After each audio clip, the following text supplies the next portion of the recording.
Hello, it's me, Richard Herring. I'm just about to record this week's Richard Herring's Leicester Square Theatre podcast. Look, haven't even put my shoes on yet. I'm crazy. And it's free now on video and on audio. Do tell your friends to come and watch or listen.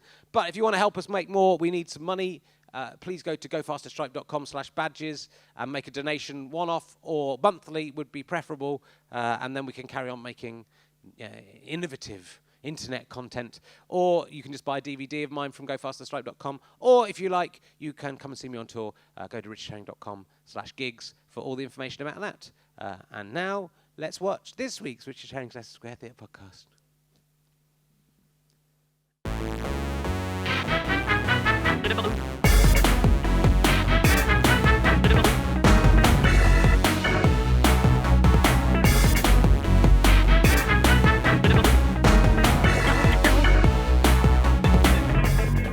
Ladies and gentlemen, welcome to the Leicester Square Theatre. Please welcome a man who is happy to send a picture of his erect penis to every single viewer and listener to this podcast.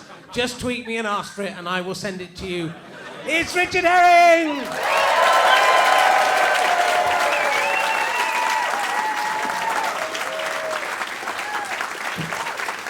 That is, if I can get an erection, I will do that. It may take...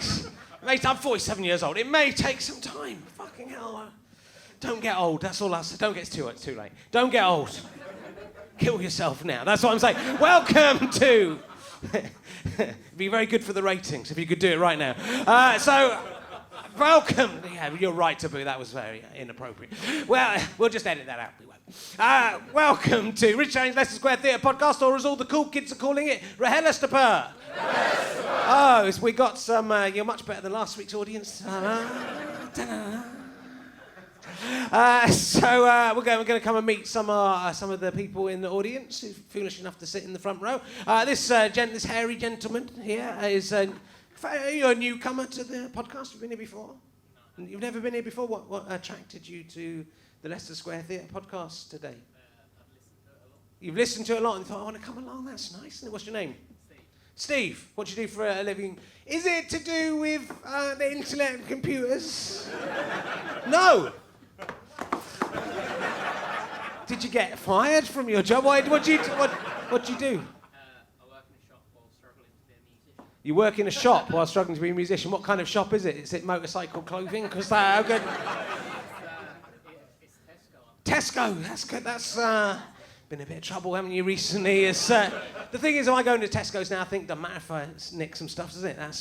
That's all half of the... It will help them take their profits down a little bit. They can fudge it. Which branch of Tesco, if people will see you and want to... In Brighton. So have you come up from Brighton? They're paying you a lot for Tesco's, aren't they? And are you his friend? You're his significant other. So he's got some insignificant others as well. What's your name? Holly. Good. I thought of a pun, but then I thought it's not good enough to do. Could you come back at Christmas? Yeah. Okay. What do you do for a living, Holly? I'm a student nurse. You're a student nurse. So I went on a CPR course the other day, so I can save people's lives now. So, if someone goes down, it's going to be a fight between you and me to get there first. Do you reckon if someone what do you do if someone has stopped breathing, what do you do? Do the CPR. Yeah, that is... That's not very good. Also, I've been playing, this won't mean anything to you or anyone else, but this is one person will get this joke. I've been playing Terminator 2 pinball on my computer. So when you say do the CPR, I think of Arnold Schwarzenegger saying, get the CPU. And no, there wasn't anyone who got that. So that's good. I'll give me some... Edit that out. I am literally insane on Lemsip. I don't know what I'm saying, which could be good later on. But welcome, Holly and Steve.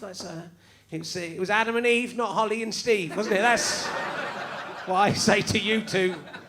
It's disgusting. Good luck becoming a proper nurse. When they do the exam, just say do the CPR. What would you do? I do CPR. Oh no, and you've done the hand movement as well. That's good. That is what you do. You've got to breathe in the mouth first, though, so you failed. We've got some people here I don't really recognise either. There's lots of new people. That's nice. Or are you new? No, okay, I don't care about you then. Are you new? Are you new? New to this seat. You're new to this thing. That's why I'm seeing you got colourful socks on there and stuff. It makes quite a change from the. Look at these idiots that sitting here. Then someone with socks comes on. I mean, that is what I'm used to.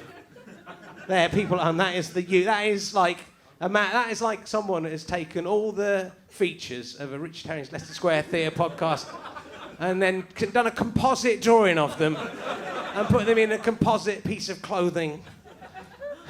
Doesn't mean anything to you here but when you get the video and watch that, the video's free now. Everyone's going to see that. What's your name? Terry. Terry? Yes. You look kind of more evil than a Terry. I thought. What do you do, Terry? What does DZ stand for? Death. DZ Death Rays. Is that a new band? Is it? They're an Australian band. I don't really know. I don't follow the music anymore. What do you do, Terry? You're unemployed in a band. Get together with Steve. What do you play? I play drums. You play drums. What do you play, Steve? Bass. Bass. That's two of the composites. You could be. We just need. Can you sing? Come on, give it a go. Just try singing, Dave. Okay. Well, thank you.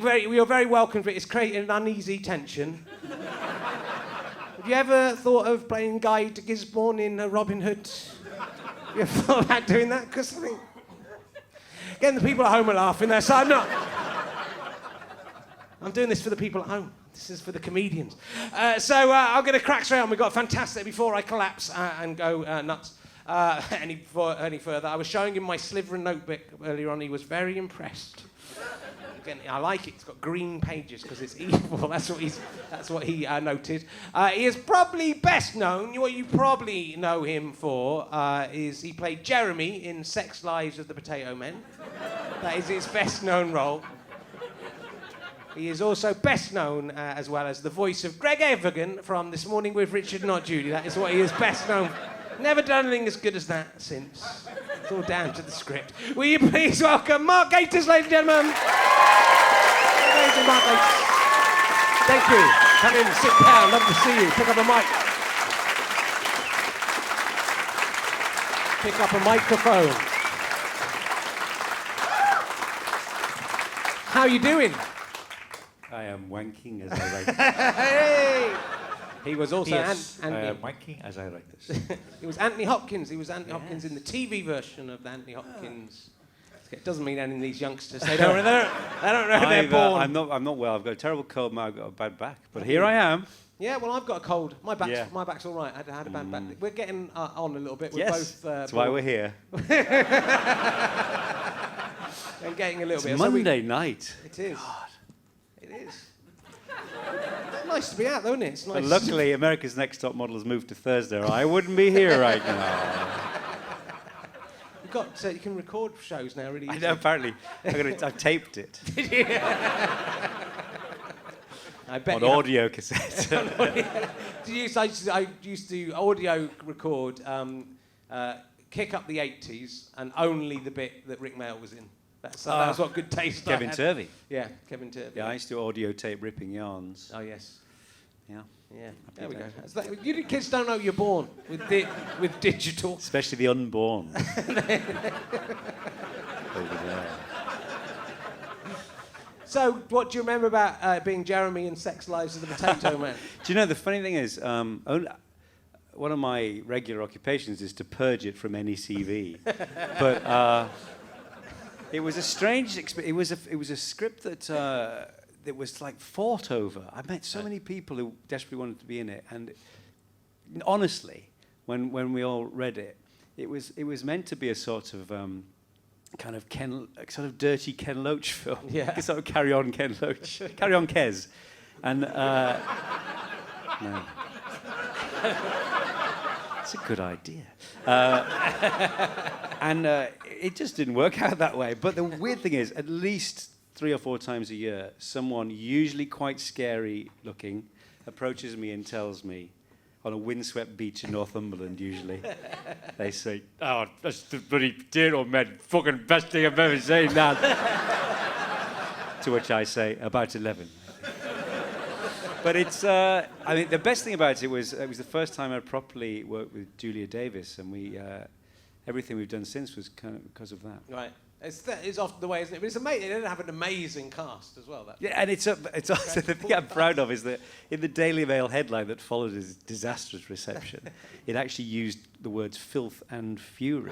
Fury at filth, the lottery film or something like that. So it was nearly a sort of demi-pistols headline, you know. You can be proud of that. I went into hiding for 2 days. And yes, you just were, emerged. You were uncredited, apparently, on This Morning Rich Not Judy as the voice of Greg Yeah, what Evigan. was According that to about? IMDb, you didn't even make it into the credits. No. I don't know what. You were very cruel in those days. Yeah. Just left you off. And younger. We were much younger. But, yeah, it was, I mean, any good memories of playing the voice of Greg Evigan? Yes, I remember it You very came well. in. I was really grateful for the work. No, well, I knew you, Stuart, and it was lovely to be asked, actually. And we used to sort of go in. I remember doing the Anthony Hopkins letters. Yeah. And on all the different variations of, I made this. Oh, yes. Remember that's what that? you did at the end, yes. Bad Robot. Yeah. JJ's Did often on you the phone do- these days about Greg Evigan. Did you do a lot of research into Greg Evigan? I still don't know who he is. Absolutely. Who was he? BJ and the Bear. He was in BJ and the Bear. He was BJ. Was he BJ and B? Yeah. Oh, but that, I understand. He was in this again. Too young. He was in My Two Dads. He was one of the two dads in My Two Right. Dads. Who was the other one? Paul Reiser. Is it? I think it was. When And why was- BJ McKay, and this is my best friend, Bear. That's it, BJ. I love BJ and Rubbish. the Bear. It was that. It a was- thing. There's a thing that you could chart. Is those sort of. Do you remember Action Comic? Yeah, I mean, vaguely, yeah. When Action Comic came out, it was a big sort of scandal in the 70s because it was so violent. But all the strips were just rip-offs of films. Hookjaw. I don't know what that was. And the sort of Death Cannonball Race 1993, that sort of thing. And BJ and the Bear was one of those series that they did a lot of where there was a big film, Yeah. i.e. Every Which Way But Loose, or Cannonball Run kind of things. Or Tales of the Gold Monkey, do you remember that? Or the theme went, not Raiders of the Lost Ark, not quite. It was one of those. We're going to talk a lot about 1970s and 1980s TV. Yeah. You're just going to have to jump on board with this. It's going to be mainly this. When I did Time, Gentlemen, Please, I wanted to. One of the barman was obsessed with dodecahedrons and anything with 12, and everything would be dodeca. And I wanted to do a sitcom that he was a big fan of called My Dodeca Dads, which was someone with 12 dads rather than 2 dads. Do you remember My 12 Two Dads? Yeah. Fucking hell! It's terrible being old. And only remembering quite obscure things. If I was old and remembered, if I went, who remembers Blue Peter? See, that's how About you the do it. same. It's about the same. Blue Peter's been downgraded, I'm upset. Yeah, It's on CBeebies about 1:45 in the afternoon. yeah. And it looks like all those other shows now. They still do badges, but it's depressing. I bet you were on Blue Peter when you were a No, kid. never. No badge. No. Did you try and get on Blue Peter? Yes. I wanted to meet Jimmy Savile. No, I'm joking. I did. I had a picture not returned from Vision On, if you know what I mean. Yeah. Because they were neither returned or destroyed or whatever it was. Pat Kiesel. And I did send several things to Blue Peter. Not a hope in hell. No. Bastards. Yeah. John bloody Peter Purvis. They've all escaped so far. I've got a question. Seriously. Yeah. Can we? No. Yeah, well, yeah, we can edit stuff out if we want to. It just intrigued me why the Operation U-Tree investigation is at the moment simply working its way through the Royal Variety Performance 1975. When clearly the music industry must be people sitting at home just quaking in their boots like every night, but no sign of anything happening. Well, it's like they've decided we'll get the DJs first because Jimmy Savile was a DJ. Yes. It sort of is like, it might be where the leads come from, I guess. Yeah, I suppose. He comes Officer. from Leeds. Get the leads. So- Yeah. They're just staying in Leeds. But it is very, because, well, I was talking, in fact, to your friend from the League of Gentlemen, Jeremy. From Leeds. It was spooky. on the train on Sunday about this very thing. That there are people who've gone. I mean, Bill Wyman has gone on record as being in a relationship with a 13-year-old girl, and that's all right. That's all right. Mum said I think it's because her mother. I think it's because her mother sort of said she was all right. Apparently, I heard only the other day that Bill Wyman actually sort of wrote to the police saying, "Well, come on then, what?" And they just said, "No, it's all right," because they're big Stones fans. All the police. Well, I would just say whoever took over from Paul McCartney, that guy, not Paul McCartney. The other guy. Well, I was talking about conspiracy theories last week to Catherine Ryan, which I met. Yes. I heard that one. Yeah, that's when it's already been out. I was in the Norfolk Broads or something listening to it. But I think that's an extraordinary conspiracy theory. I'm sure you are very interested in conspiracy About Paul McCartney? Well, the Paul McCartney one is just extraordinary that people could possibly believe it. But then... And that they, not only that's what I love about it, is that they've covered up this amazing crime. Well, they've committed a crime by covering up a death, hidden a body, and then they've gone, should we put some clues in our music? I mean, is it all because he took his shoes off? Is that where it starts? It's things like this, the shoes being off, there's a hand over the thing, there's like, you play some of the stuff backwards, it says, you turn me on, dead man, or something like that. It's not even Paul. The thing that's bizarre, though, it sort of adds a little bit of, verisimilitude to it, is that he doesn't look like Paul McCartney anymore. He doesn't. He looks like a middle-aged postwoman. That's the terrible truth. He appears to dye his hair and eyebrows with typewriter ribbon. And he looks so strange now. I'm convinced it's not him. He was replaced. But only comparatively recently, yes. By Heather Mills, I think. But I find conspiracy theories fascinating, but because I think what they actually represent is a desire to impose order on the universe. That's what intrigues me about it, because in fact, it's secretly rather pleasing to think there is a dark government out there in charge of everything, because there fucking isn't. The world is a howling abyss of chaos. And if you believe that someone is able to assassinate royals and presidents, then it actually makes, somehow, when you're sleeping at night, you think, well, it'll be all right. Yeah. The Yanks will think of something. Yeah. And it's not true. No. Well, the whole kind of Middle East episodes sort of showing, let's go and kill Saddam Hussein. Oh, that didn't work out very well. Let's go back in and clear up the mess we've created now. So, yes, nobody's in control. It is... I mean, one of them must be true, though. Would you think there's a true one? Do you think one of them, Princess Diana? Well, as you said last week, yeah. There's a conspiracy about when these are broadcast. I think, people have that much power and influence, then of course they can make people disappear. But I think that the big ones, like the Princess Diana one, no one ever asked the question, why would anyone bother? I mean, it's not 1890 or something. The idea that she might marry, it's ridiculous. Yeah. I mean, I just think it's stupid, really. Well, and it made her kind of more popular and more dangerous than her being alive, if she was any danger to anyone. I'll get this out of the way. The British comedy guide, not British comedy guide, that's who released this, the Britcom for Confessions website. I don't know if you heard this, about these are sexual fantasies that people put up online on Britcom Confessions, Dirty Britcom Confessions it's called. A couple of them I think might have been written by the same person, or there's a very specific fantasy about you. My ideal Christmas present would be Mark Gatiss sitting naked under a tree. Not a Christmas tree either, just a tree. Not a yew tree, I hope. No. Any old tree, a larch. But then someone else says, directly afterwards, about 2 weeks later, under a Christmas tree, naked except for Mick McNamara's shorts. Is that the name? Oh, yeah. So they've decided to put some clothes on you. That's right.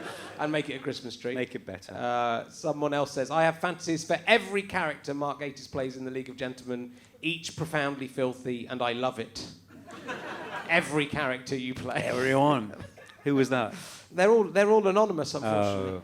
What would you like to do? No, just... if you feel like fulfilling any of these... No, I'm just intrigued by people's names in that sort of situation.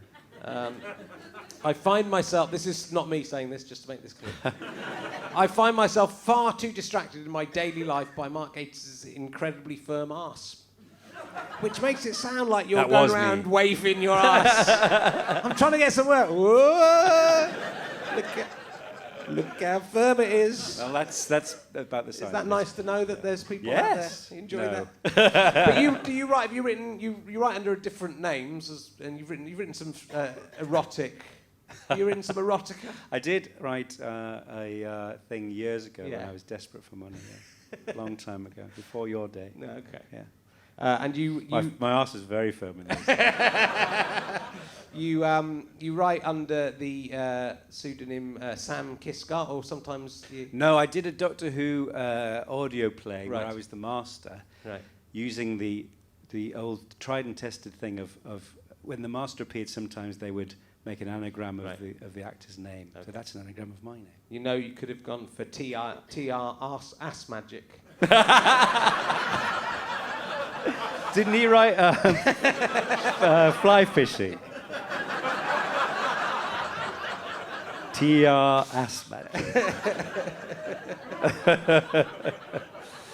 So, there's so many things to talk about with you. Let's not talk about it. Let's talk about something else. No, I want to talk. I've got. You're going to do. You've come up with this idea of this detective called Sherlock Holmes that you came up with. That's right. Yes. That's quite popular. Clever, eh? Yeah, it's good. I don't know where do you get your crazy ideas from? What I would in the next series, could you do me a favour? There's a thing this is one of my obsessions. Is it a penis? It isn't. No, this is a non-penis-based obsession.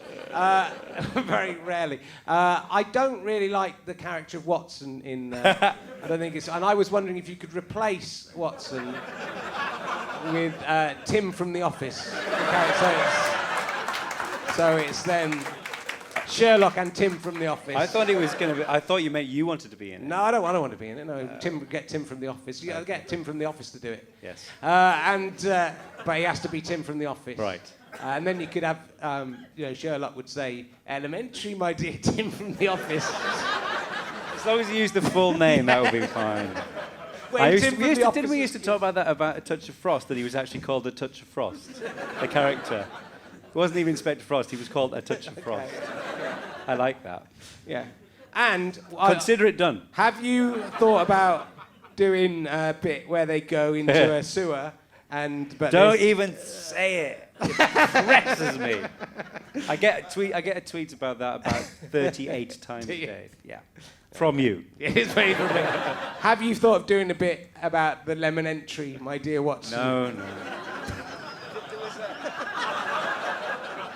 There was a spoof version years ago with John Cleese and Arthur Lowe called The Curious Case at the End of Civilization as We Know It, which I think is where those started, and they did a whole series of them. Smell a lemon tree, my dear Watson, and all those things. All right. They're very good. But no. No, okay. Well, that's all I got on Sherlock. Why? So tell me about Harry Potter. You hate it? My wife loves Harry Potter, and she made me go to Harry Potter World. Oh. What, recently? It was a couple of years ago now, where I learnt, as some of the people here will know, that I have the exact... the handprints of the stars at the front. Oh, yeah. When you put your hands in, my hands are the exact same size and shape as Hermione's from Harry Potter. Are you going to go to the UN? I could do it. Now I could use that for... I thought I could use it because it might be like palm recognition. I don't know if my fingerprints are the same. I suppose it's exactly the same. I just thought I could wank off blokes who wanted to be wanked off by the adult. By the adult Hermione. Catering for perverts. If you closed your eyes, is what I'm saying. You haven't changed a bit. I haven't changed a bit. Fear of Fanny? Yes. Yeah. You've got that? I just thought... I wished it had been a slightly more successful role for you, because that would be a great autobiography title for you.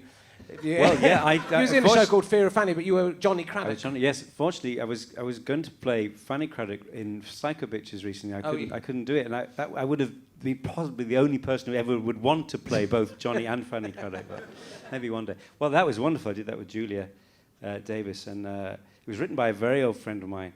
who'd done it as a stage play. It was about Fanny Craddock. I loved doing that. And she was a real monster. And it was, we had to, well, we didn't have to, but we were made to sort of tone down some of the more grotesque details. Right. The most amazing thing was that she hardly cooked herself. Johnny used to sort of live off cornflakes and stuff. And their kitchen was an absolute disgusting mess. Right. She'd thrown a flan at him at some point, and some friends came out, 3 months later, and it was still on the wall, gradually making its way down, like in that Star Trek episode with the fried egg things. Horrible, but yes, I loved it. But you played quite a lot of real people. You were Bamba Gascoigne. I'm the poor man's Michael Sheen. I get Michael Sheen's cast-offs. Bamba, but yes. He couldn't do Bamba Gascoigne. He could have a go. From Bamba, yes, Malcolm McLaren. Yes, I love doing Malcolm. One of the most joyous jobs of my life, staring at Douglas Booth for 3 days. That's all I was interested in. No, it was great, that, and a real challenge. I had a really interesting... I watched loads and loads of McLaren. Then he died in that way. Just after it had gone out, my friend texted me saying, Malcolm McLaren's dead. And then he sent another one saying, now you must play Fern Cotton.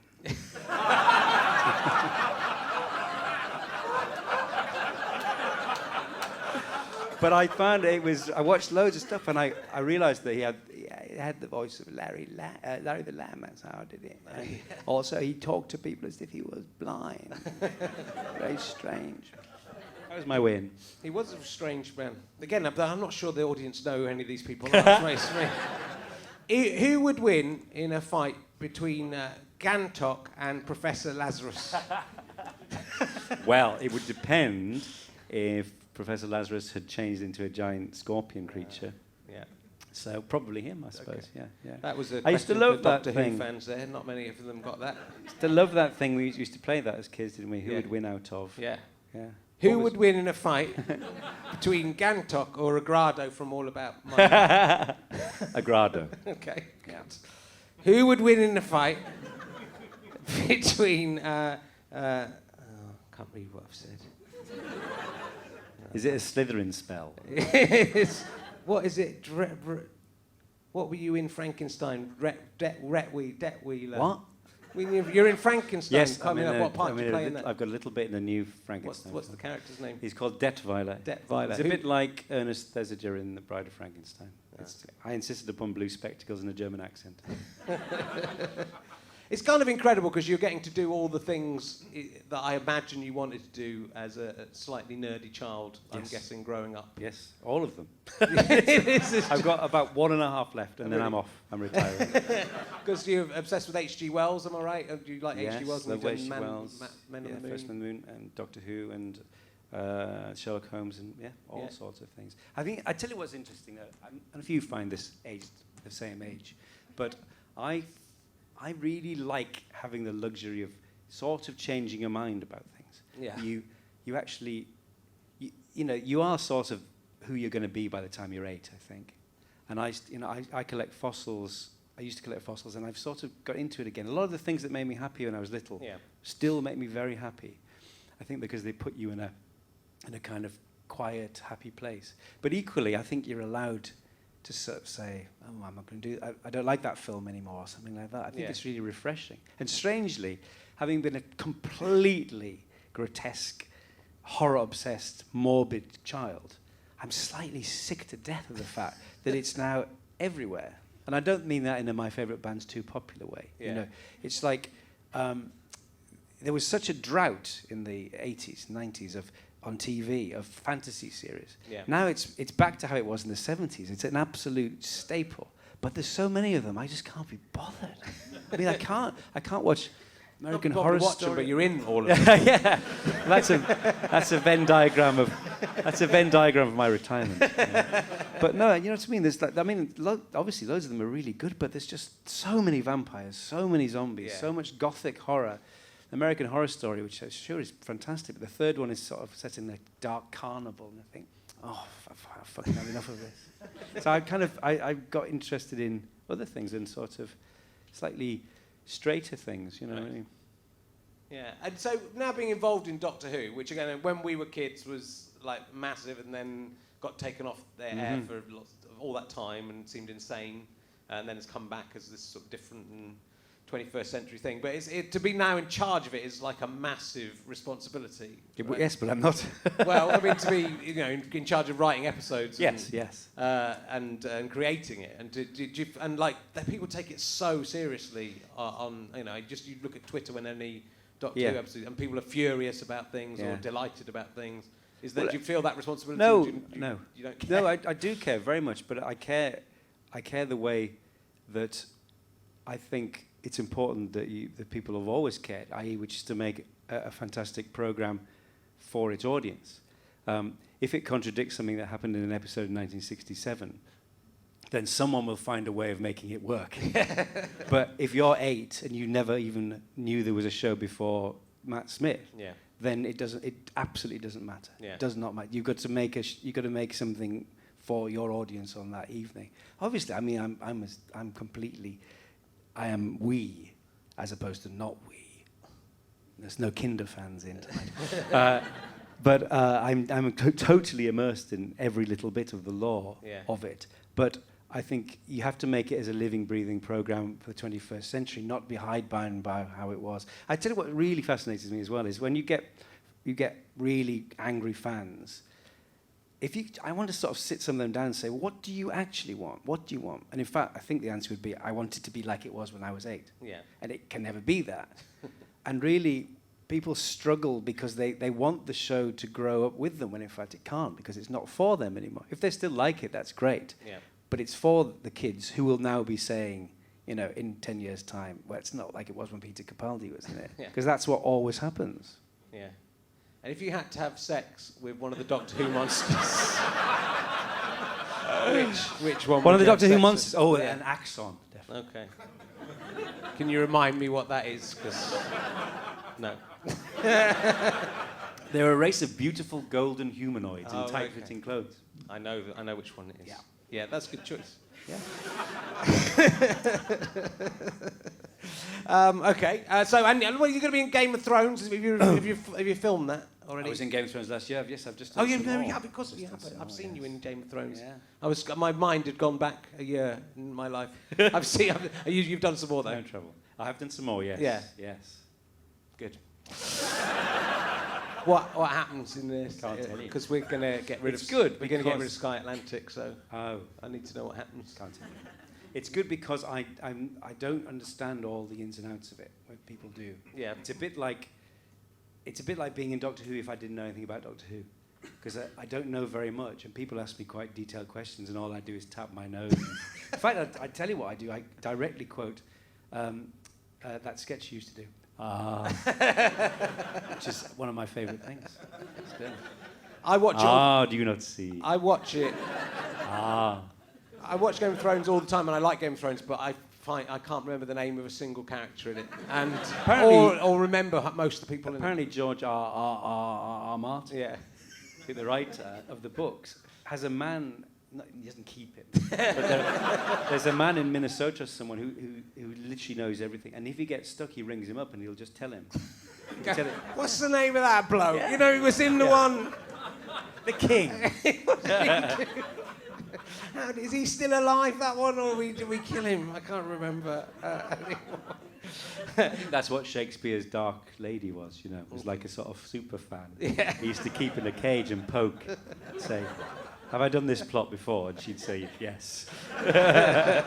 You've already copied that one. So, right, I'll ask you this emergency question. Your hem's fallen down. My what? Your hem on your trousers. Oh, my God. Yeah. Emergency. That was an emergency. Thank you for spotting that. That's very embarrassing. Oh, yeah, look at that. Awful. Shoddy workmanship. So if you had to choose between going on a date with a man who was a 6-foot penis with a face, you're going to love this. You're going to be doing this in the playground in 3 weeks' time. Oh, do the ham hand. No! Or a man who is a normal man, except that instead of a penis, he has a tiny living man there who goes, hello! Which of those two would you write? You have to date one of them. Which would you date of those two? So it's a Is the 6 tiny foot. man... There's a man with a tiny... Instead of a It penis... hasn't been grafted on, it's natural. It's growing out, yeah. And what kind of sick world are you living in where someone's grafting tiny men into... When you get Sky Atlantic. Yeah.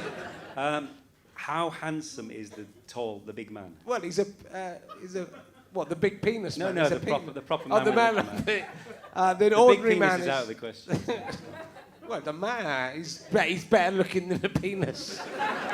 I'll go for him. Okay, the man with the tiny man. Yeah. So far, that is. Does he talk, the little man? Yeah, he's like a different, and he's a different person, he's an individual. Good. Don't just say, oh, because you're attached to that. No. I don't know whether the balls are still there, or whether it's just the penis has been removed It by would be like the, sort and of the total wipeout, wouldn't it? And presumably, when the guy pulls up his trousers, that man is just sort of curled up in a dark space with some hairy testicles. He could easily suffocate, though. What's to stop him suffocating? Well, that's the You haven't danger. thought this through. No, well, that is the danger. Dr. Moreau. Your mad Frankenstein-like ideas. And look what's happened. This guy's suffocated now on some sweaty bollocks. What a way to go.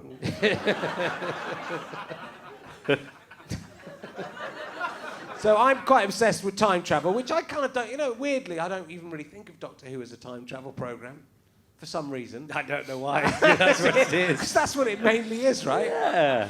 But it doesn't seem to follow the rule, it doesn't annoy me like other time travel, because because I think you can go anywhere. It doesn't feel, because it feels like he's travelling in space, really. When you go back in time to some place... Do you want rules or not? I do want very strong rules about time travel, and it annoys me when they are broken. Yeah. I think if you could travel in time, that if you go back in time, anything you've done is in there. If you went back in time, you would just do something that's already happened. You can't change the past. I see. Which obviously Doctor Who the Doctor, disagrees with. Doctor Who. Where would you go? I would go. I would like to go to Russia in 1916 and see Rasputin being killed and find out what happened there. But you'd be an accessory after the fact. I would. Yeah. If it's happened, you're there. Right? I am. If it's happened, I am there. Is there a photo? There isn't a photo. Do you ever see that thing? This happens about once a year on Twitter. Some idiot finds an old photograph and says that person is using a mobile phone in 1921. Yeah. Time travel's real. Well, in fact, somebody said, "Why would you think that was the first explanation for that?" as opposed to someone just bending their ear. Well, and you get those ones where people go, look, it's John Travolta, it's Nicolas Cage in a cowboy picture or something, which sort of misunderstands the fact that a lot of people look like each other. Even now. There's someone I really like Charlie Boorman anyway, the motorcycling bloke, apparently. But there's someone else who looks exactly like me, who goes around pretending to be me and does slightly evil things. Oh. And then I'm going to get the blame for it. Really? Yeah, I wrote an article about swearing in public, and then someone tweeted me and said, oh, that's ironic given how you were behaving in the curry place in Walthamstow last night. So... You mean a real person, like that man who pretended to be Stanley Kubrick? Someone goes around. Well, when people have talked to him and he said he's me. And, I'm very confused about my own Charlie identity. Boorman? It could be Charlie Boorman. Well, I want to go around doing bad things and Did then you do the Emerald Forest? I did.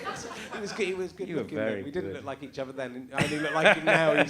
Now he's gnarled and fucked up, unfortunately. And he's a lot uglier than I am, so we're not have that. But then if people go, are you Rich Tanning? And they go, yes. So that's unless it is me and I just have forgotten about it. Well, it could be a sort of Jekyll and Hyde scenario, Yeah. couldn't it? Have you found yourself... I go around swearing. There's the good Rich Tanning who swears on podcasts. And then the evil Rich Tanning goes to curry shops and swears. Swears in Pizza Hut. Have you sort of woken up naked in zoos or anything like that? I don't think so, but don't you think I might be Have you ever seen a ghost in real life? Everywhere. They're everywhere. Yeah. Can you see No, them? I haven't, no. I'd love to. Yeah. I did have a vaguely supernatural experience once. Right. But I spent most of the time just thinking, this can't happen to me because I wanted to. But I didn't see anything. What happened in the vaguely supernatural? Did you wake It's up? like Dave covered Allen in- now. It's like Dave Allen. I'll tell the story. I was staying. I was living in a squat in Leeds. Okay. And a friend of mine was living in this. What's so funny? I don't know. It's a long time ago.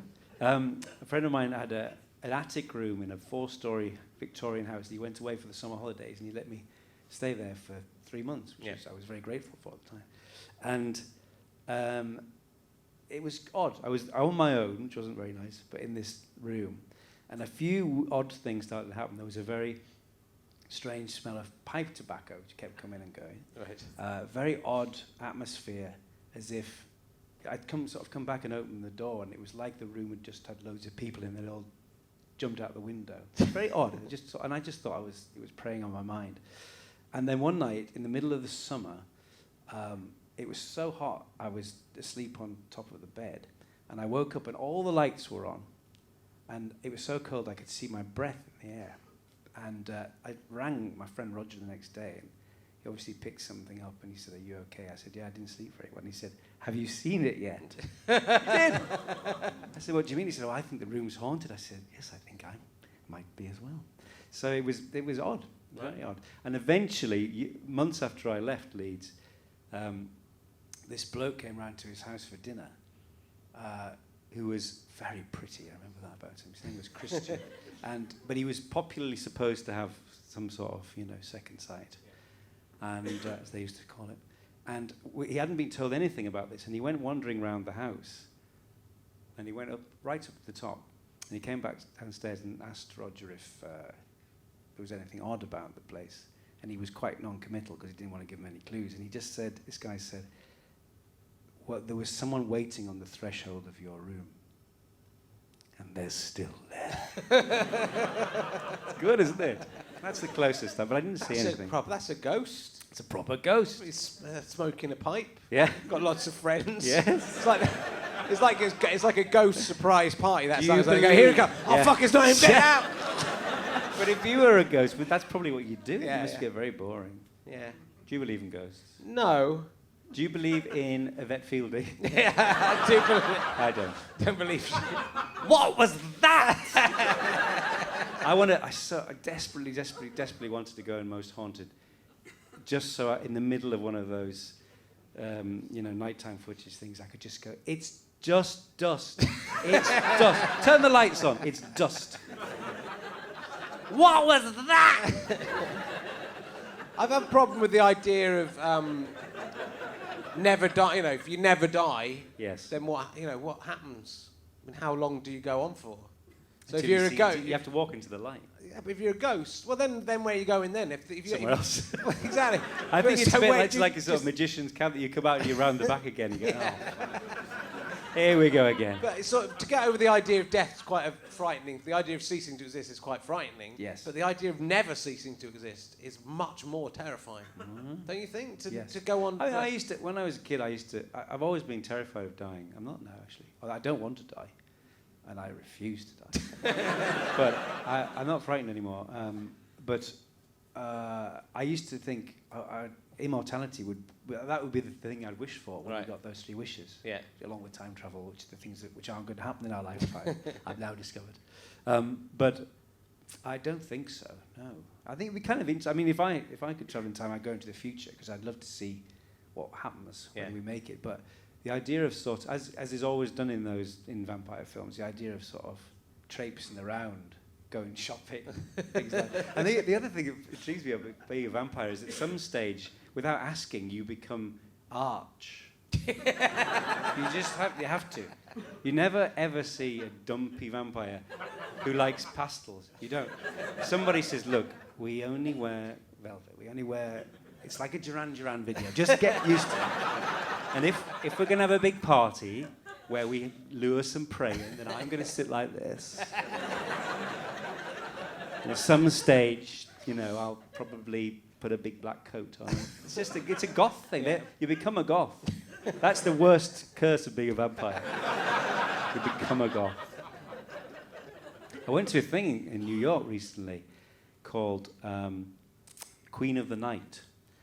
And it's, you know, Punch Drunk, who do immersive theatre. Yeah, yeah. It's a collaboration with them, but it's a sort of commercialised version of Punch Drunk. So they've taken over this amazing old club, which used to be a big nightclub in the 40s and was last opened for Andy Warhol's wake. It's rather good. And they've made, it's fantastic. It's all like shattered chandeliers and things. And then they do these amazing circus acts. They are amazing. But the whole thing of it is it's meant to be very decadent. And of course, because it's not Weimar Berlin, it isn't. Because they do it every night. It isn't. And so you come through the door and they put a rope around your neck, and they do, and it's like they're like vampires again, you know.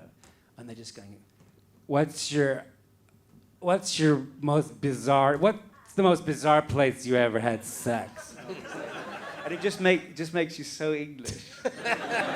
And this guy said, what's the most incredible place? No, what's your sexual fantasy? And I just said, I'm looking at him. And he went, have a good evening.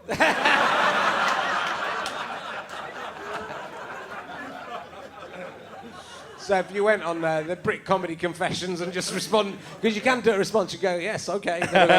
Oh, I didn't mean it. Leave me alone. If you ever become a vampire, don't go arch on me. No, I wouldn't. If you become a vampire, you're allowed to put a stake through your own heart. And you do that yourself. That one you did last week about the zombie question, you see, Yes. I thought, Catherine said that she'd kill herself. In fact, if you blew your own head off, you wouldn't come back, would you? That's true. Yeah.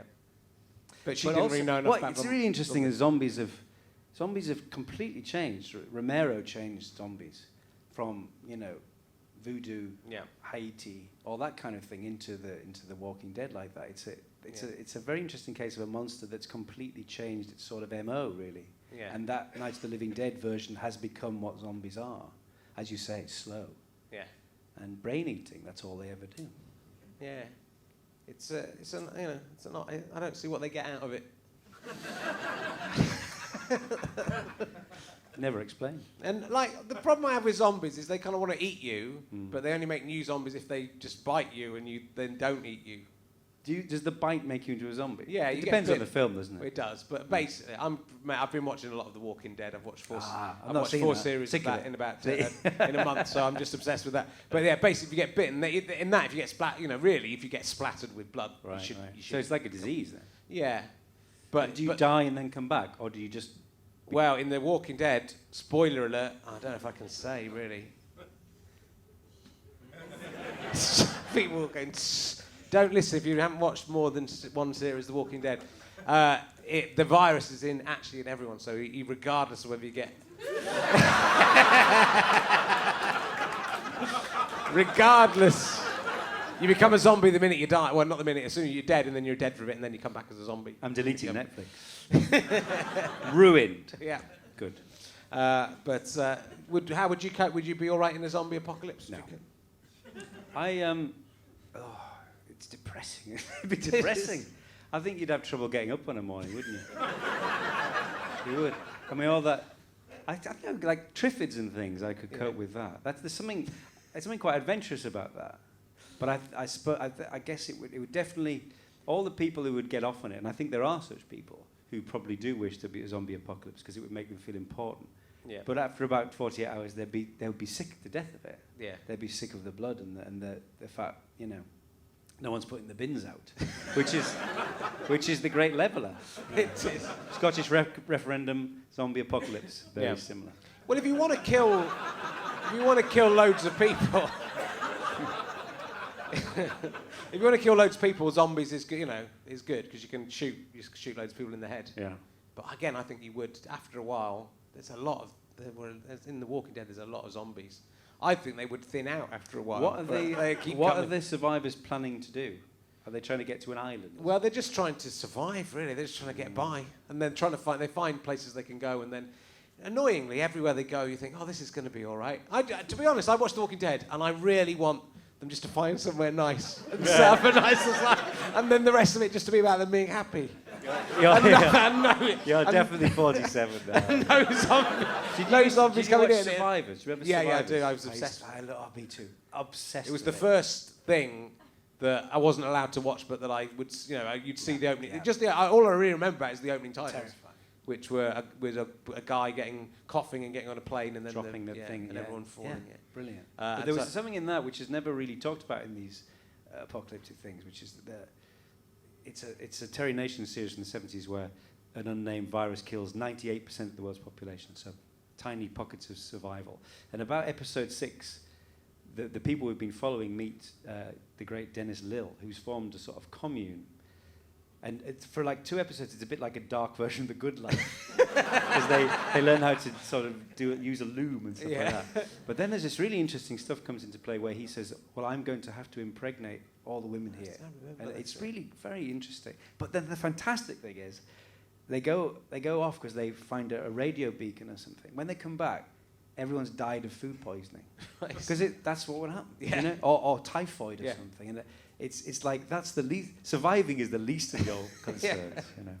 No, it's true. It's true. But yeah, every time they go in The Walking Dead, the person who set up the society that's working turns out to be, spoiler alert, it was evil. You got.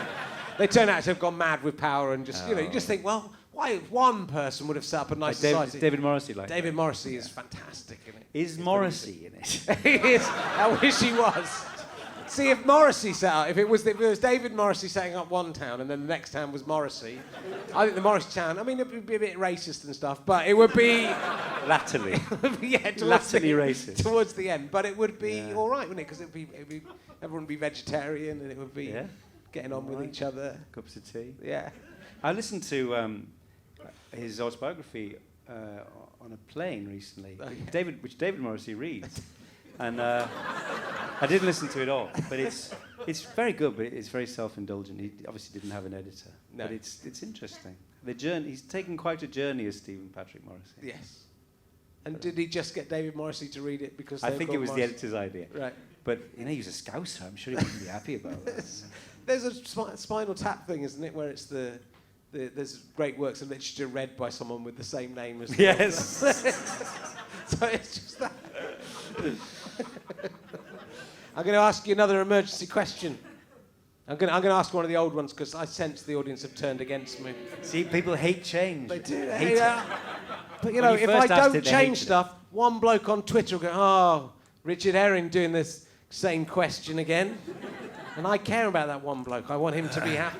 The one bloke who will never like anything I ever do. I want to try and make him happy. That's Stuart Lee. It is Stuart. Wasn't he an extra in Survivors in his village? I'm sure he told me that. They came to film in his village and he had to lie down and be dead. Ask him. I think it's true. I don't know. After he's coming on later in the series, I'll ask him about. I'll mainly talk about that. That question. Yeah, just over and over again. Go, no, I wasn't. Yes, you were. Mark Gatiss says you were, and he should know. Have you ever tried to suck your own cock? Why do you think I've got a bad back?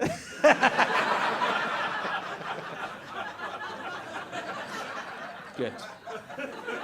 That is good. We talked about time travel a little bit. I can't remember what we talked about, which bits we filmed. We filmed stuff backstage for people who are prepared to pay a little bit of money for this. So we had a long conversation backstage about running, didn't we? It was good. Yeah. We're not going to talk about that now because you have to pay twice. Yeah, you have to pay. Well, if I'm quite obsessed now with the idea of becoming a conceptual artist. Do you have ideas like this? Because I think I play myself at snooker in my when I was a kid, I used to play myself at snooker and commentate on it and be both players. But now I do that as an adult and commentate on it and put it out as a podcast, which I see as a work of art. Other people see as a mental breakdown. And I also had the idea of it's too late for me now, but if you throughout your whole life you save every pair of shoes you ever wear and then just arrange them in a line. So you see your shoes. I mean, once you're dead... That's rather good. So it's like a mile long of all the different shoes you had, because that would show how you change and grow and also the absence of the person and good. What you... Yeah. Do you have any idea? Do you have conceptual art ideas? I mean, it's quite a difficult question to throw at you. Yeah. I'll think of something. Yeah. I do. I mean, it sounds terribly sort of fusty and middle-aged, because it is. Yeah. But I actually don't understand the difference between that and most conceptual. That's a very good I think that's a good one. I was at a thing recently, a drawing prize, and the winner was a sound installation. I was seeing the only person in the room who thought it was fucking ridiculous. But it's sort of, I like that. Yeah. It's not art, it's a thing. Yeah, it's an interesting thing It's to an look at. interesting thing to do. And that's sort of what art should be. I was walking around in Shepherd's Bush I think I was running in Shepherd's Bush, in fact, and I passed a... You run Shepherd's Bush. I run it. I've become the David The Morrissey. bush. I'm You the run the bush governor of itself. Shepherd's Bush. There was a baby, like an old-style baby carriage, like you don't really get anymore, without wheels on it. Like Pram? like a pram, but no wheels, I so see, just right. the basket bit. I think it might have used to have been on a pram. And inside that pram was a used condom. And I thought, just like lying in there, I just thought that's a great work of art, isn't it? That's just... It might, but you should have... There might have Well, been a I camera thought on about it. taking it home, but then I thought, I will be taking home a dirty cox, probably had rats in it, and it's definitely got another man's semen dripping all over it. So, yeah, I could take that back to my wife and see if she... Again. she feels... Not again, Would Richard. you mind if I put this in? We've got a special room for all I mine. honestly know. I'm like a pornographic really- bagpuss.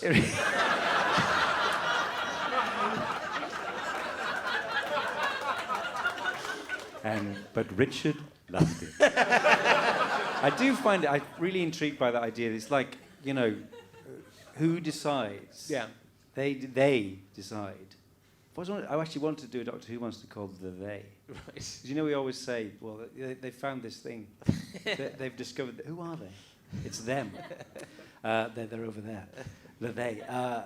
That someone decides in the art establishment that someone's childish scrawl is worth £750,000, and the childish scrawl next to it is just childish scrawl. I think that's in itself interesting. Yeah. I found out something brilliant recently, which I think is deserving of at least a short film.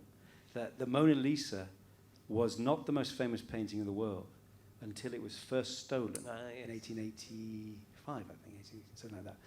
And more people came to see the space where it used to hang. It's true. Isn't that amazing? And that's kind of the beginning of it all, really.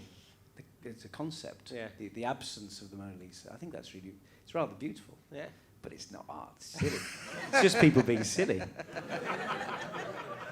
But so do you still collect fossils? Do you still? Because that's the kind of thing Yes. I was sort of into, not massively into, but I love that. Because again, it's getting a piece of very ancient history. So you collect them. You still collect them now. Yeah, trilobites are my Yeah. favourite. I adore trilobites. What's the biggest trilobite you've got? It's not that big. It's around that. It's about yay big. Okay. The thing is, you can just buy them. Yeah. And it's not the same. Yeah, I mean, I've seen ones that I used to only see in books. Paradoxides, fact fans, which is a Cambrian trilobite. It's like this big. Yeah. You find them in shops in Brighton, and you just buy them. But it's not the same. If you find them though, when I found my first one, it was red letter day. Do you have a little kind of hammer that you can tap them out It's a of? big hammer. Oh, big hammer. Because the other day, I was suddenly thinking, when I was a kid, what I really wanted to have was a metal detector. Yes. And I never had a metal detector. Get one. The other day, I thought I could buy a metal detector. They're I'm get one for 33 quid. The only joy of being a grown-up is you can do things like that. Yeah. Just go, I'm going to get that. You can have one of those. But it's not the same, you see. No. But you might find a Roman hoard. Someone found one the other day. I know, 22,000 coins or something, wasn't it? Exciting. It is exciting. I love all What that would you shit. do with them? I would I'd pretend to be a rich Roman person. See, it's all come back It round. is, yes. Richard wants to live in ancient Rome. I'd like to live in ancient Rome. I'd like to live in Pompeii. Pompeii and Rasputin, they're my main interests. At what stage would you get out of Pompeii? Just in time. Just before. I'd be There's like a Pliny brilliant- the elder or younger. Do you ever watch Movies for Men? No. It's a terrible, terrible channel. Okay. With all the worst films ever made, including a lot of like Steve Reeves, Hercules films and stuff like that. Yeah. And there's a terrible film about Pompeii, two-parter, which is in a bit of a loop. And it's an Italian. It's one of those. It's actually from the 80s, but it's one of those sort of Italian, Swiss, German, Danish co-productions they used to do. Very badly dubbed. And it starts in the present day in Pompeii, and then it flashes back to the volcano day. And this Roman soothsayer, not John Pertwee, comes on and predicts that Pompeii will last for 1,000 years. And then this Christian soothsayer comes on full of dire warnings. And there's lots of dubbed extras in the background. At one point, absolutely distinctively, you could hear one of them just go, "Here comes the man." I watched it about 10 times just to see that bit. "Here comes the man." That's my autobiography. Yeah. But yeah, I mean, you were talking about. I mean, you were. That's how the League of Gentlemen you bonded, is over these sort of the horror films, right? Yes, yeah. Like, Carry On Screaming was yeah. there was a day when we all first met when we realised we all had a memory of watching Carry On Screaming one bonfire night. Right. We can actually, I mean, you can look it up now. It was Yeah. bonfire night 1976 or something. Instead of being outside playing, we were all watching Oddbod Junior. Right.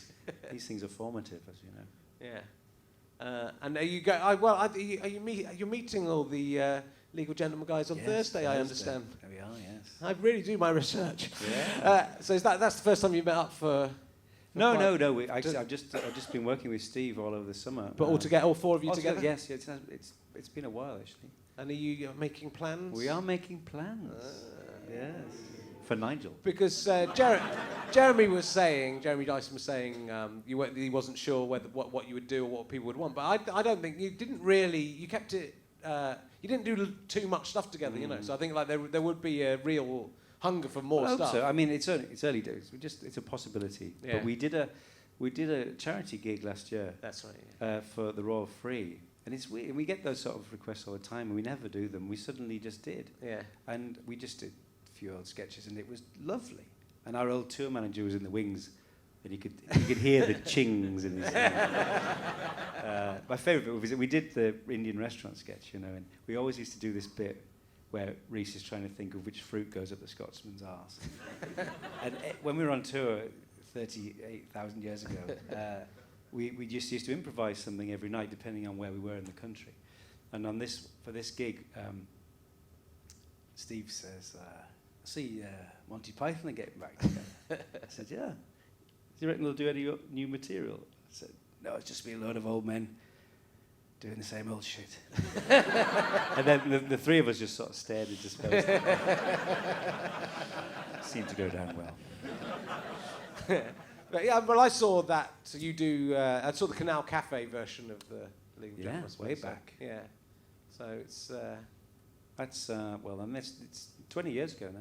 Yeah. Nearly 20 years. What were there many characters that didn't make it?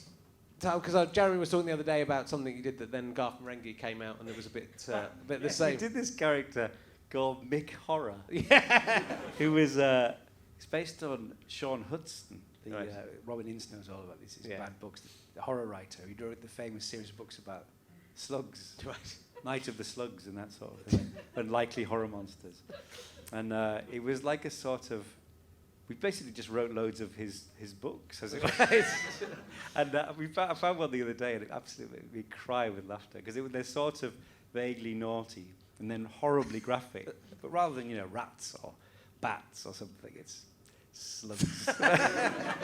But, yeah, we did a few of those, and a few from the radio, which didn't translate because they were kind of radio. Yeah. But there was one big one I used to love doing. It was really one of my big characters in live, which was a PE teacher called Mr. McCunn, and because I always hated PE teachers, and I remember early days our mantra was write what you hate, and I kind of poured all my frustrations at that sort of bellicose, sort of willfully ignorant man who would then nevertheless go off and teach you maths because they weren't stupid. But it was like a sort of celebration of the base, and it was the double period of the week where the apes were in control. Yeah, it's true. But we never did that. I can't quite remember why it didn't translate, but there we are. Yeah. I was thinking about my because my dad was my headmaster at school, which was a bit weird anyway. But then, so most of the teachers, I'm looking back, I think it puts them in a weird position because they, if I was quite cheeky and naughty, but how do they deal with that in the right way? You don't think of it from their point of view. Did he not sort of overcompensate? Did he say that you must have no sort of indulgence for? No, I mean I don't know. I think he was quite. There was deputy heads who did most of the kind of school day-to-day schooling things. So he was quite a distant figure in a way. He wasn't. So he did teach me A-level maths. So that was kind of weird. But I remember the games teacher kind of would be one of the people who would slightly bully me, you know, because they would. That's what they're like. Also, you know, if you three are looking for some numbers, yeah. surely. But it's sort of part of their job, isn't it? They're trying to knock some manliness into us nerdy dweeby. What's it little like boys. now? I mean, obviously I don't go into schools, but I wonder what it's like, because when so much of the rest of the culture has been, you know, it's all very careful now about, in case people sue, or in case people are offended because of their religion. Or I wonder what PE's like now. Does anyone know? Anyone a PE teacher? No, they won't admit it now, will they? I wonder that, because it was always there was a base level of bullying. Yeah. And you know, swimming was like a nightmare. It was like you had to sort of drown, sink or swim, literally. I wonder what it's like now. Interestingly. Well, let us know if you're listening. Write in. If you're a 13-year-old boy listening to this, write in to me. Don't do that. Good. Yeah. Did you? Were you the kind of? Because I did play like snooker and Sabutio against myself all the time. Were you that kind of kid? Were you occupied? Did you have like brothers and sisters and friends that you played with, or did you? You know, I spent hours I was quite and hours. solitary. I had like one best friend at primary school. I used to play. I love snooker. Yeah. Snooker's the only sport I really like. Yeah, Still, well, it was one of the and now do you like running as well? But I liked running at school. So did you play snooker against yourself? And yeah, I used to babysit for some people up the road, and they had a half-size snooker table. I loved it. And then I realised when I got to a big snooker table, I might as well not have bothered, because it was so difficult. It is. Yeah. I play on a 6x3. It's one of the one day I want to. I'm hoping that you'd like to have a room, wouldn't you, with a full size? But I would actually. What I'd like to do with my snooker podcast is my ultimate. If you haven't listened to it, you have to start from the beginning. That's the first thing. And this frame 47 is really good. I've done 47 frames so far. I've actually done 50 because there've been 3 specials for my DVDs. Will you stop after 147? I did think that when I got to 47, but no, it's going to go on forever until one of the players dies. What my ultimate goal with it is for it to become so. At the moment, it's getting less popular all the time. So it started at 30,000 listeners. It's now down to 4,000. Well, downloads. They might not even be listening. My ultimate aim is to get 1 or no listeners, but still carry on playing. Yeah. But then my other aim is to tour the country just playing myself the snooker. Because I don't think there's enough. I think even forget that not playing yourself at snooker, which some people think is an odd thing to do. I don't think there's enough sport which is played by people who aren't very good at it that you can go and watch. Right? There's school stuff, but again, you and I can't go. Can we come and watch the under-14s football? Because that would look odd. But you know, most people aren't that good at sport, and that's kind of more interesting than watching people who are really good at sport. Well, I do. As a non-sports fan, I do wonder what it must be like to live in a country that is routinely brilliant. Yeah. If you've won the World Cup 4 times, what do you do? I mean, some people like that, don't they? England, 1966 is like our creation myth. It's all we've got left. That on the wall. Yeah. We cling to them. If you just won it, it's like, it's not the same. But anyway, I would like to tour the country, play myself at snooker, because I'm not very good. Do you never play against anyone else? I try not to. It's a shame. It spoils what's it? Snooker Loopies gone. What was it called? The Jim Davidson thing. What was it called? Big Break. I could bring back Big Break, but I would have to do all the snookering. I'd ultimately like to go to play at the Reading Hexagon on a 6x3 table, surrounded by people watching it and supporting. Do you not entertain a fantasy that's like some miracle would happen, and for 1 year you would become Embassy World Snooker Champion? I did as a child, yeah, definitely. Now I'm more realistic about my skills. Who is your favourite player? I guess. Good question. That is hard. I mean, they're not the same. There's not the characters anymore. There isn't. I liked Hurricane Higgins, who Me Too is very much in the mould of. But then I did respect the grafters in a way. Steve Davis, who's more like me, won. And we were talking about Bill Werbeneck the other day. He was talking about Big Bill. Yeah. I would tell you, it was Paul Sinner met David Icke. He wrote a blog about it. Paul Sinner, who's the Cinnamon from The Chase, but also a fantastic comedian, but he likes quizzes. He was doing a gig with David Icke. He thought, how am I going to cope with David Icke? And then David Icke said, "Who remembers Bill Werbeneck?" And then he just talked for half an hour about the time he was a snooker commentator. I saw an interview with David Icke a few years ago, and he's full on crackers. Yeah. And then at the end of it, they just said something like, "Well, what do you think about Spurs this season?" He went, "Well, the thing is," and he just became a football pundit again. So somewhere in all of that, he just still follows football. Yeah. And stuff. I'm intrigued. I'm convinced now that Cameron's done that phone call. He's having to revise his idea that the Queen is a lizard because she purrs. So I think she might be more like a cheetah person or something. I was really sorry to bang on about these things. I was really cross yesterday watching Andrew Marr because he said to Cameron, "Are you ashamed of that phone call?" He asked him twice. I thought, "Oh, grow up." It's just a thing, isn't it? Yeah. He was shamed. No, I'm not. She's a lion. Why would I? I was frightened of her. She's from space. David Icke played golf for Hereford United as well, didn't he? Did he? Yeah, Or he did he? Did he? Who knows? I've got Jeremy and I once bought one of his books. After The Matrix came out, he became obsessed with the idea that was the truth. Right. Everything is just a construct. The Matrix is like the closest thing to real life we have. And there's an eyewitness account from a housewife in Herefordshire or something, who once walked into the middle of a wood and saw Ted Heath and Reginald Maudlin, the then Home Secretary, decloak, turn into lizards and sacrifice a child or something like that. We became hysterical about this idea. This is also the base of conspiracy theories like that, is that why would these immensely powerful space lizards then preside over the most piss-weak administration of the late 20th century? Just for fun. Yeah.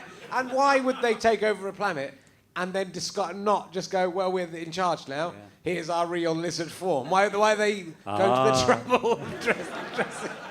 I think I said in... I'd like to go, "We're going to come off the gold standard.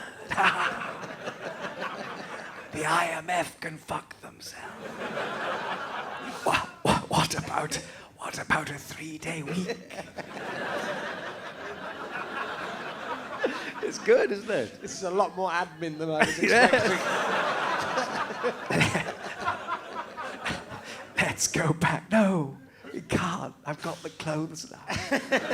I bought that yacht. But also, I think I said this in the last series, but someone was saying David Baddiel was one of these lizard people. No. But you think, if you're a lizard person, you can choose any physical form you want. Why would you choose David? Why would you be? I mean, no offence, David Baddiel, but you wouldn't be David Baddiel, would you? You could be anything you wanted. Rob Newman. You could be Rob Newman. Now, see, that's more plausible because he's disappeared. Well, he's sort of, he's back and forth now. He's doing, he does stuff slippery about, like a lizard. Evolution and stuff now. I'm sure he would be a little bit more into the conspiracy theories. That would be weird if he was, and then it was actually him. I think it's David Icke who's the lizard. That's what I've realised. Brilliant. And that's what people do, isn't it? They go to distract from themselves. They go, he's the lizard. Yeah. It was me all along. That's how he saved all those goals. How did he get to that? You should have him on. Why don't you have him on? Well, he wears blue and he calls himself Jesus Christ. He That's does. Well, we've got a lot. I mean, look at the guest list for a podcast. Yeah. Jesus Christ. Well, if he comes back, I'd definitely have Jesus. But yeah. I thought of a great idea for a series the other day. What was that? I just said in the course of conversation, "Christ woman," and I thought, that's good, isn't it? Like the She-Hulk. Yeah. What if Jesus came back and it was a woman? That's an interesting program. Christ woman. The problem with you is you're so successful, you can have those ideas and make them happen. You can. I have ideas like that all the time. And then I can't be bothered to do them because it's quite hard work writing scripts. Yeah. And also then no one will put them on. So, but you're so successful, you can go, "I'm not going to do any more Sherlock unless I can do Christ." and unless Richard Herring can do his good night, sweetheart sitcom. Yeah. With Nick Lyndhurst. He might be in it, but it's really about me finding a tunnel back in time to the set of Goodnight Sweetheart. That's what it is. So he might be I think he'd probably It goes be on, it's like mirrors reflecting mirrors. It is. If you could go back in time through a little portal, I mean, you know, that's... And you went back to World War II, London. Yeah. Do you think you'd do a bit more than just get off with, like, the person in the local pub? Or would you... I think, you know, that you've been presented with an opportunity there. You would go and do more than I think I'd find Gary the biggest Sparrow. standing set I could. And somehow spend all my time in it. What frightens me is that when I was a child, when we were a child, the same was. Nicholas Lyndhurst was a child actor. Now he's in New Tricks. What does that tell you? It tells me that New Tricks has let down its original remit by letting very young people... Correct. Very young people be part of the gang. Even New Tricks is become victim to this Dumbing curse down. of the oldie. Yes. These people are too old to be on TV. That's the point. No, they have to have young... Yeah. We have to have 25-year-olds. Justin Bieber in New Tricks. I'd watch that. Well, you could do it. You could do Along a with New Christ Tricks of people who are like in their late 20s who are now a bit too old to be, you know, in the prime time stuff. Yeah. 'Cause Just too old. Yeah, just too old. So they do a New Tricks thing of... Well, it's like an old folks' home for people who are 28. In acting terms, that is, you know, True. that is... Unless you have a characterful face, Mark. Don't know what you're saying. Look, I think we're going to have to stop. Because, Bedtime. It is, I'm ready to... Both poorly. Both poorly. We're just blathering on. Yeah. I've You a got... fan of Night Nurse? Well... we did have some of that. There was drug of choice. There was capsule Night Nurse. Very good. Yeah. Guaranteed good night's sleep. Okay, well, I might try that tonight. I'm not terribly ill. And you know what? Talking to you and last week Made when you I was worse? ill with Catherine, it has made me feel slightly worse than I was. And you know what? We don't know who's on next week's podcast yet. If you've got any, there's no throw forward. we've got no. I haven't booked anyone for next week. So if you've got any, do you know? Who's around? I don't know. Is Amy Pond around? You know. What about the man core? I remember that. Yeah, Used to he's gone David Icke though. The man. Has called. he? Yeah, he's gone a bit like the guy from The Cause. I don't think these people know who either of us are. There's nobody there. There's nobody there. This is in your attic room. It's the guy we're going to go out and go. What It's about like the there's other a room cores? for- Are they still there? Yeah, I think they are still. Are they on going. Loose Women or something? No. Well, I was kind of hoping to get... Because I had in Fist of Fun, I had a Julia Sawalha shrine Yes. to begin with. And then... You liked Sarah Sutton, didn't you, as well? Nissa. Oh, yeah, I did. Yeah, I did. Okay, but 6 or 7 years later, I went out with Julia Sawalha in real life for 2 years. Wow.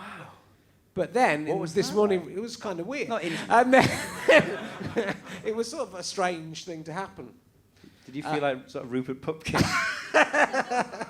It felt like when the first week I met her, it felt I just thought, oh, I've gone mentally ill. Stu was in Australia at the time, and I emailed him and said, I think I'm going out with Julia Sawalha, and he genuinely thought I'd had a But in this morning, Richard Not Judy, I changed that to the core shrine to the cause, and there was the man core crossed out, and I liked what was she called, the prettiest one. Oh, that's very offensive that you've all chosen the same one. It was Andrea. But Andrea... So I kind of thought, well, scientifically I've proven in 2007 I'll be going out with Andrea Core. But that hasn't happened yet. So maybe it's an exponential thing. You know that literally the last 25 years have been your breakdown from that first week with Julia Sawalha. Yeah. All this. It could, but that's why. Still part of it. But then I do worry about things like that, and I do a joke, and then I do a joke about it in my current show, and then saying, you know, I think I maybe died when I was 16, and the rest of my life has been a weirdly unambitious dream. It'd be a shame to have that and just not become, you know. Just This is what ghosts do. Why have I done this kind of me? I could have done anything with my imagination. Why have I done this mediocre thing? And the drip of water has fallen on Mark Gatiss now, which means that is time, ladies and gentlemen. I can The reveal cold that drip of it's water. actually acid. It's fallen. It's we work on a kind of a very... We don't have clocks here at the Leicester Theatre. Very complicated water base. I think we'll leave it there. But Do you want to share a cab? we could see. Yeah. I've got a good Doctor Who idea because I was in Hertfordshire walking in the woods, and there was a house with, in the front window, there was a 4-foot-high knitted 10-year-old boy knitted doll with its hands banging on the window, with its arms on its head banging on the window, dressed in like real 10-year-old boys' clothes. What? But I thought you should do that in Doctor Who. And you know what's really, this is, because I do this in the current show, this is a complete true story. You walk past it, this knitted doll, smile on its face, hands above its head as if it's banging on the barred windows of this house, which suggests to me that window's been barred to keep the flaxen child within. And if they weren't, they would smash through. I did this routine, and my tech had to go, couldn't do the weekend show, so a replacement tech came in, who hadn't seen the show. He came up to me afterwards and said, you know that house? I think that's my great aunt who lives at that house. What? I mean, what are the chances? What was the explanation? Well, he just said she said the explanation was she'd had a breakdown and was insane, and was now dead and died in the 2 years since I saw this. Amazing. But that'd be a good. She couldn't have children of her own, so she knitted them. Then they come to life. Oh God! That would be a good. Well, what's that advert for the conditioner? Fabric conditioner. It's a bit like that. Those it is a little bit like those soft people. They could come Very to life. sinister. They could be in Doctor Who. It's good. I like it. It's mainly in it Doctor Who just spotting a thing and then doing loads of attacking stuff. That's where it mainly. Yes. Get one thing, go and then. I guarantee no one's ever done knitted children. That's what I thought. I'd bring like big that clangers or something. Really. The clangers are coming back. Yeah, they are. The Clangers are coming back with Michael Palin. Yeah. And the Danger Mouse is coming back with the actor Kevin Eldon. And Alexander Armstrong. Yeah. Not as exciting as the actor Kevin Eldon. Where's that? That's true. Yeah. Why don't we bring one of those things back? We're doing Christwoman. Let's do Hector's House. Oh, yeah. jolly old Hector. I knew I'd get him. See, I knew I'd get the exact reference. There's some old people. Yes. Hector's House is pretty much my earliest. Kiki and Zaza. Remember? Yeah. Well, I told you it'd all be about 1970s kids TV, and I was correct. Ladies and gentlemen, massive round of applause to Mark Gatiss. Thank you very much. See you next week with surprise guests.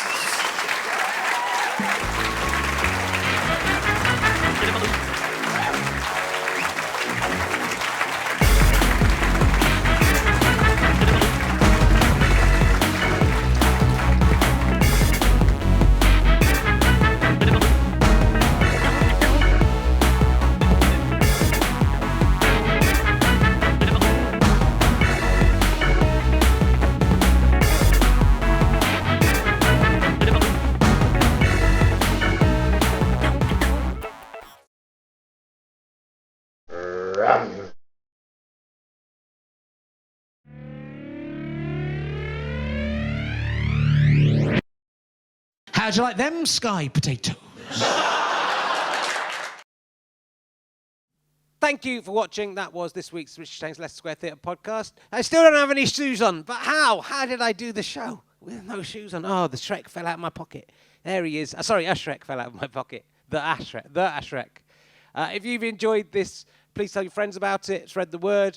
If you would like to help us make more, we need some money. So please go to gofasterstrike.com and either get a badge or get a DVD, or come and see me on tour with the Lord of the Dance Settee. It's very, very amusing. Thank you very much for watching. See you next week. Don't even know who's going to be on next week. We haven't even booked him yet. That's how we like to play it, stupidly.